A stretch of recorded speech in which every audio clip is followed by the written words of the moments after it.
હવે આગળ વાત કરીએ તો મહીસાગરના નવનિયુક્ત જિલ્લા કલેક્ટરની પ્રાથમિકતા આરોગ્ય સેવા સૌપ્રથમ આરોગ્ય કેન્દ્રની મુલાકાત લીધી।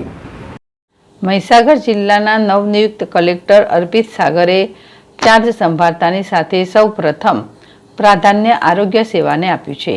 તેમણે લુણાવાડાની general hospital, Lunawada urban health centre તેમજ ગ્રામ્ય વિસ્તારમાં વિરણિયા સામૂહિક આરોગ્ય કેન્દ્રની મુલાકાત લઈ આરોગ્ય સેવાઓની સમીક્ષા કરી હતી।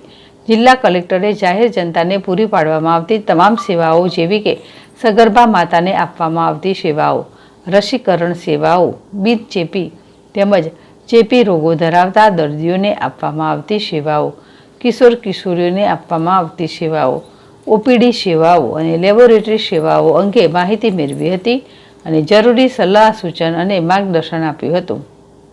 તેમની આ મુલાકાત દરમિયાન મુખ્ય જિલ્લા અધિકારી CR પટેલ સહિત આરોગ્ય વિભાગના અધિકારીઓ ઉપસ્થિત રહ્યા હતા।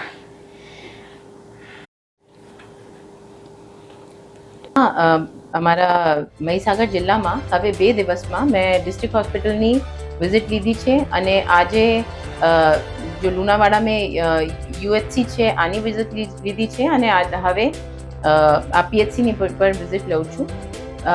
મને લાગે છે હેલ્થ એક બહુ ઇમ્પોર્ટન્ટ મુદ્દા છે જેમાં એક પ્રોપર રિવ્યૂ હોવા જોઈએ અને બધા એમઓઝને એકદમ પ્રોએક્ટિવ રીતે કામ કરવાનું છે। આમાં બધા જો જેટલી મશીન્સ છે, સગવડ છે એમને જોઈએ, એમને ડિમાન્ડ કરવી જોઈએ અને જો ગેપ એનાલિસિસ મેં કહ્યું છે કે ગેપ એનાલિસિસ એક હેલ્થમાં કરવાનું છે। જો કોઈ વસ્તુ ઇન્ફ્રાસ્ટ્રક્ચર માટે કે મશીન્સ અને કશું પણ હોય આ ખૂટે છે તો આ ડિફરન્ટ ગ્રાન્ટથી એમને ઉપલબ્ધ કરાવી શકાય અને હેલ્થને ઇન્ફ્રાસ્ટ્રક્ચર વાઇઝ અને અમારા બધા હેલ્થ સિસ્ટમ જેવી કે પબ્લિક માટે એકદમ સારું વ્યવસ્થા થઈ શકશે અને પ્રાઇવેટના કમ્પેરિઝન મેં हमारा जो है गवर्नमेंट हॉस्पिटल છે એમાં પબ્લિક આય